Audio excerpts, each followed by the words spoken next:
All right. So, as we usually do every year, we have a tradition on this channel where before the year ends, we like to review the year and, look back and reflect on all of the shenanigans that we've been up to, the good, the bad, the meh, every single thing about the year. And this year's no different. I think this is my third year doing this. And before we get into it, I really just wanted to appreciate each and every one of you who watches, each and every one of you who has listened to a video, interacted with it in any way. I was reflecting, I was looking back at like all the videos that we've done, and it was just really overwhelming because for 3 years basically, for 3 years, I've been making videos. I've been making good videos, bad videos, terrible videos. Hans, what are you thinking videos? I've been making so many different types of videos, and it was just like, man, I was just very appreciative of the beautiful community that we have here. And one thing that I really appreciate about each and every one of you is that, this space feels very safe. I'm able to come up here every day, not every day, but every week, every month, and I can post a video on anything and everything. And I can be vulnerable with you guys. I can be honest with you guys. I can literally, man, this space is just like such a beautiful environment for me, and I really really appreciate that. As someone who struggles with a lot of different things, it's so helpful to be able to like have a space or platform where you can like talk and just honestly, yeah, just talk honestly. So yeah, I appreciate each and every one of you for contributing to that in all of your different ways, man. All right, so how this is gonna go is that we're literally just gonna I would like to break down the year in themes. So we're gonna go in 3 month segments. So we're gonna start with January to March, basically, and yeah, just go through all of throughout the year, and just I'll share my reflections on each what quarter, basically. All right. So the first theme for my basically from January to March is hating change, and I want to preface my theme for the first quarter with this: fuck January. Say it again for the people in the back. Fuck January. I hate January so much.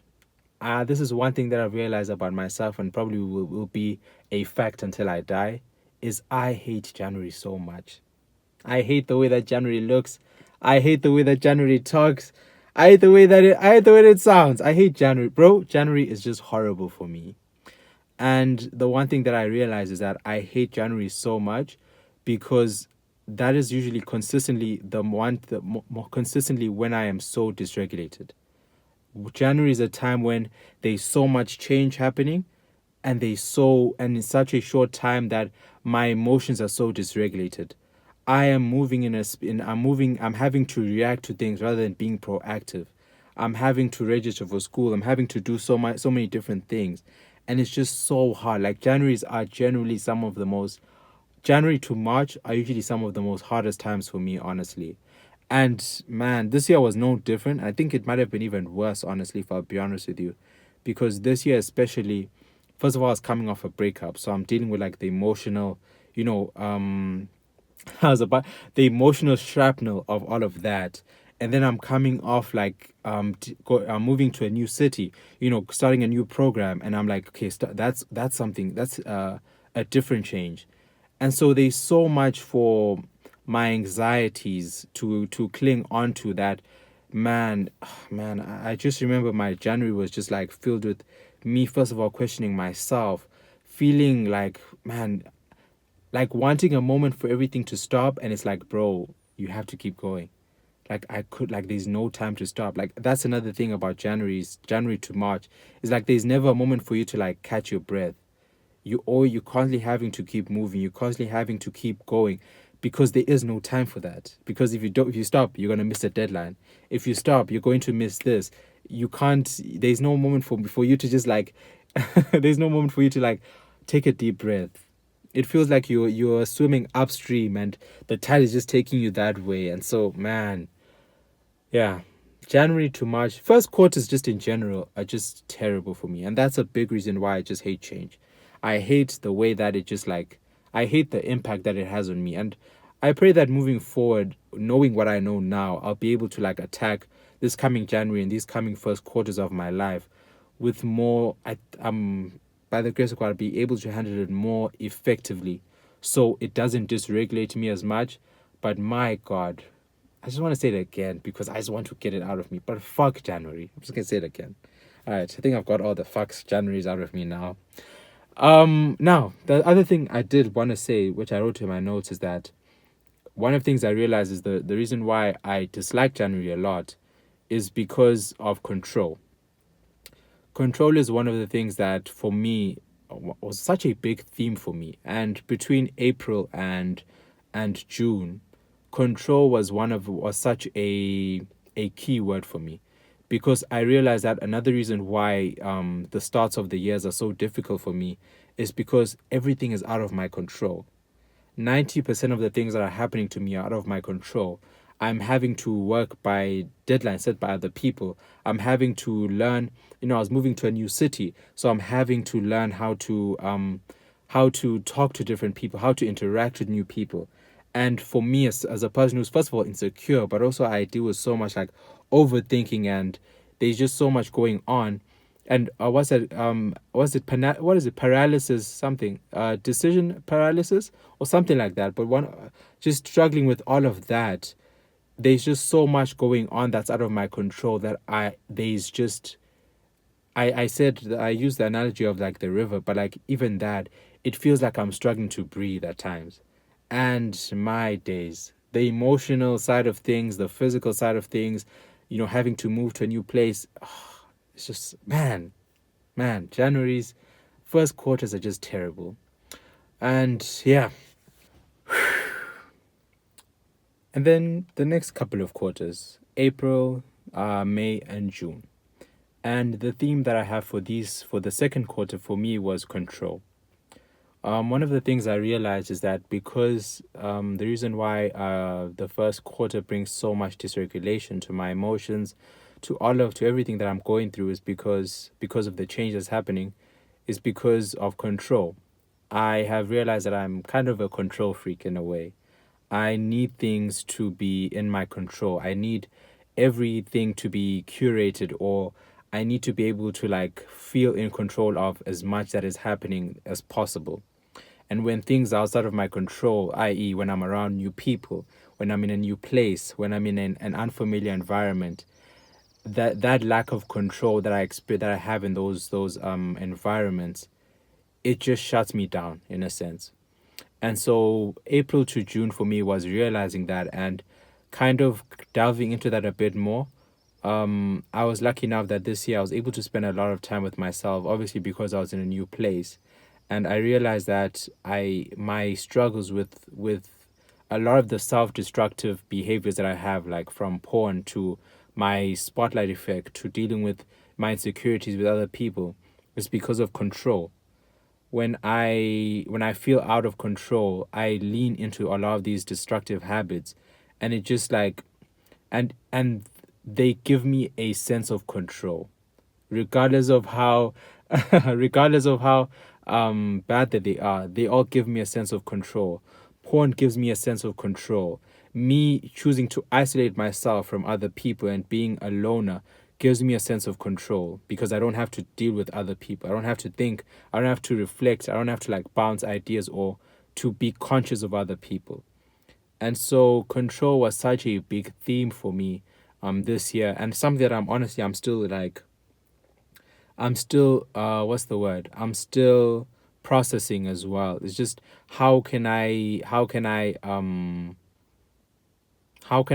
to let go of my need to control everything? That has been such a big part. And I read something. I think it was like a tweet or something like that.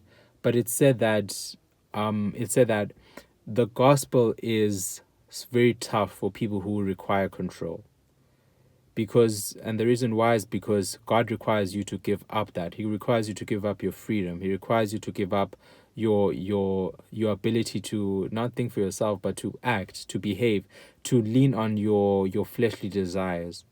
And for me, that's been one of my hardest challenges, is having to let go of that control when it feels very natural to me, when it feels very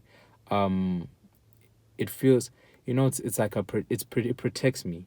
Like that's one of the things, like I cling to control because that's the only way I feel like I can protect myself. Another thing that I've also discovered about myself is that I don't trust people as much. I said before, but I choose to isolate myself a lot of times, and that's because I don't trust people. I don't trust people to be kind to me. I don't trust people to love me, to do things. If they say something to me, I'm like, it's because of this. I don't trust people to be able to just appreciate me for me. This is a hard one, but it's like I don't trust people to choose me. You know, as I said, I was coming off a breakup, so it's like that was like very highlighted for me, and I've had to process that. I've had to also deal with a lot of my own personal insecurities and how to start to regulate those emotions and those feelings and those experiences without delving into these, without going to the extremes, which is where I feel like I was between April and June, where I had to, where my need for control was rooted in this very selfish desire, in selfishness. Honestly, it was just rooted in selfishness. So yeah, that was my April to June.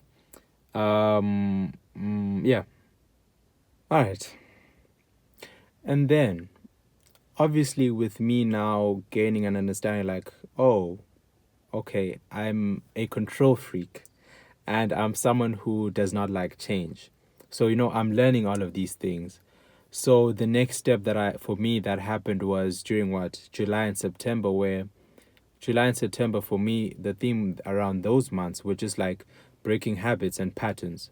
That was like what was going on during those seasons, where during that quarter where I had to take a step back and to now act on the information that I had gotten. I realized that for literally 20 years, probably even more than that, basically 23 years of my life, I have been speaking to myself. I've been indulging in very destructive patterns. I have been I've been struggling with porn for 10 years. I've been speaking negatively to myself for, I want to say, since primary school. So that's at least 15 to 17 years of my life where I've just had this very negative, very cynical approach to myself, where I did not believe in, I did not, every, I had spoken to myself as someone who does not have worth. And so for 23 years, that was the way that was that was the status quo. And so, what is it, July to September, this was one of the hardest months because I made a pact to myself to speak to myself more kindly. And it sounds so simple, where it's like, I'll speak to myself more kindly. But then the practice of that, the actuality, me having to forgive myself, me having to give myself grace, me having to believe that God will forgive me when I'm stumbling with porn, when I'm dealing with my own, when I'm dealing with my own, when I'm dealing with my own stupid things that I do or think or say, like, or dealing with those habits and patterns, it was so hard for me to have grace for myself. And I really, really struggled. Honestly, I really struggle with July to September normally, because on a normal month, if you're new or if you've not heard of me before, I think this was maybe 2 years back. I had a mental breakdown.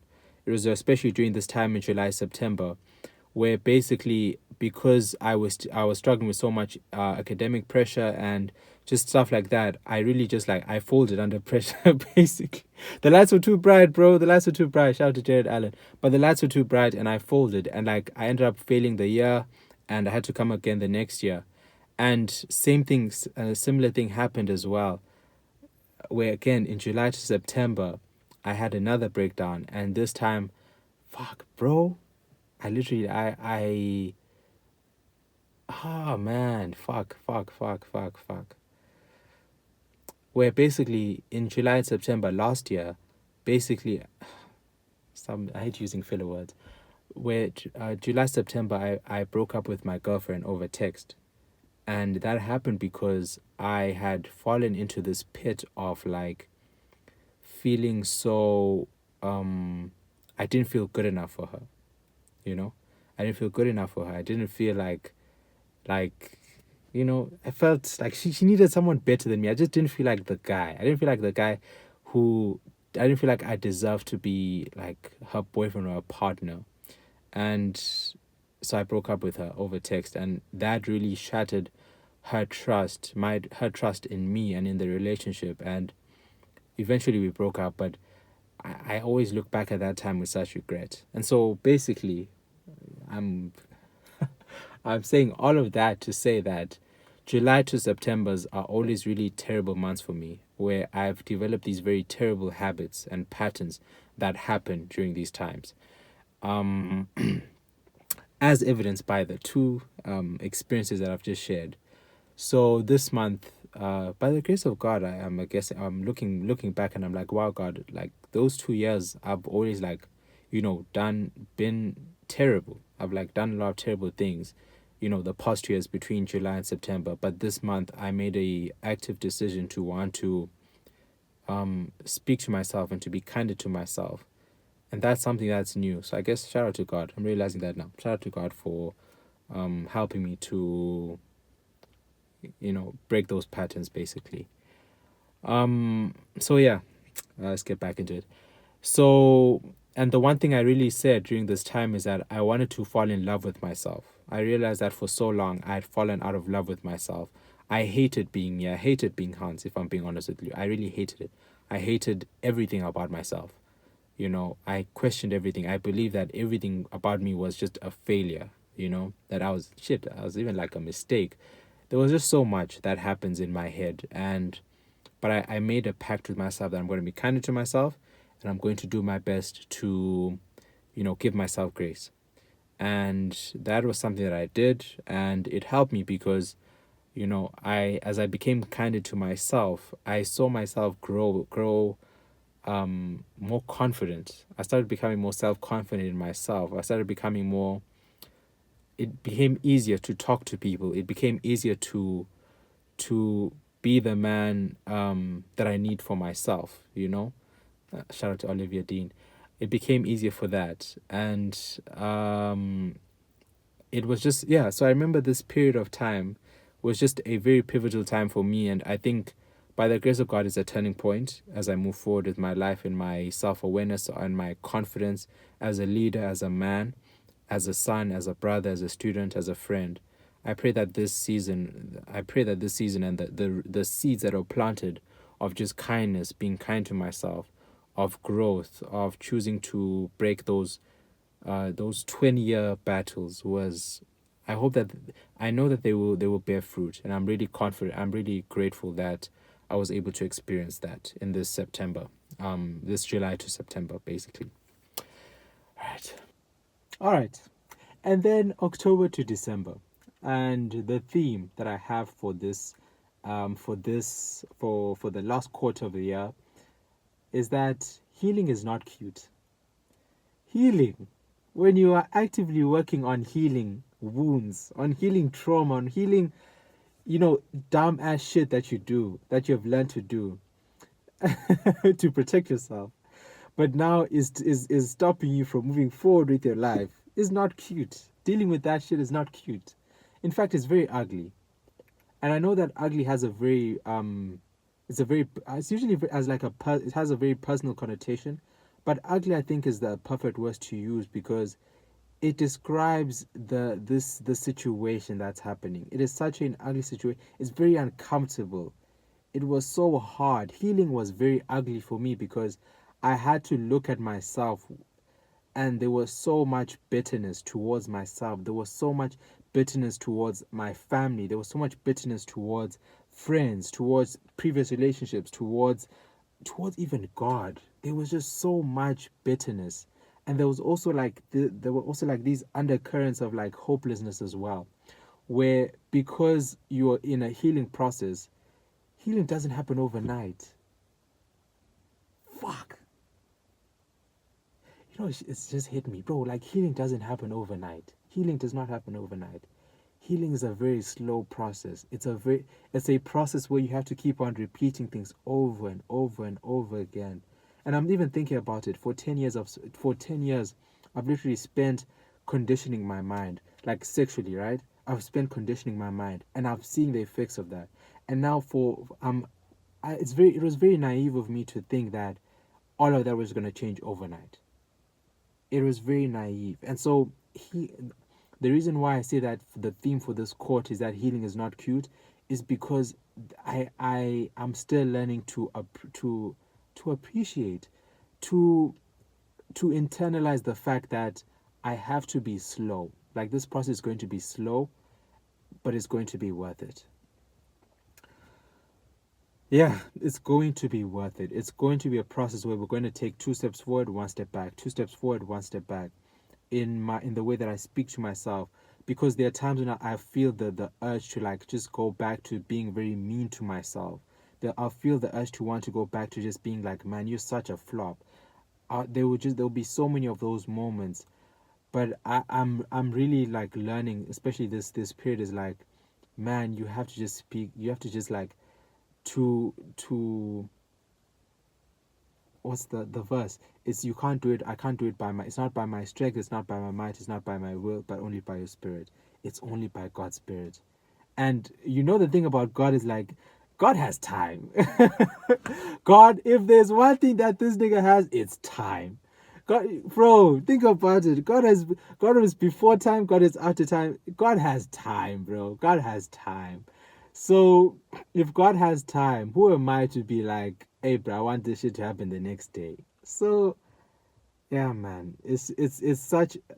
October to December has just been like me realizing, man, I'm going to have to be comfortable with like with slowing the pace down, with being like, man, we're walking now, man, we're crawling now, we're not even running, we're just crawling. And why that's so difficult for me as well is because I'm not a very patient person. You know, I spoke about the need for control. I spoke about the need for the I hate change. These are things which have to be these are very like core parts of me that have to be dismantled piece by piece and then put together. So imagine these things are it's going to take time, man. So yeah, so yeah, it's a process and it's a journey. And journeys, you know, there's different paces to journeys. There's different paces. Sometimes you're going fast, sometimes you're going slow. So I guess that was my reflection on October to December. Yeah, that is it. That is it for that. I'm looking at my notes and it's like, hey, that is it. I wrote down my vision for 2026, and for me, one of the things that I did want to, all I just said was, I don't want to laugh, and I'll explain that. I don't want to laugh, and I want to dream dreams. And the reason why the I don't want to laugh comes from Genesis. I forgot where. I forgot where, but there's the story of Abraham and Sarah and God, where they're all together, and God's like, "Hey, when I come back next year, you're gonna have a child," and it's like, and she laughs basically, right? And she laughs because she's like, "How can an old person like me, you know, how can an old person like me have a child?" And she's like, I hope I'm not misquoting it, but it's, how can an old person like me experience the joy of being a mother? I'm definitely misquoting that. Oh my god, I've added words to that, but never mind. But yeah, how can an old person like me have a child? And and when God confronts her, she's like, man, I didn't laugh.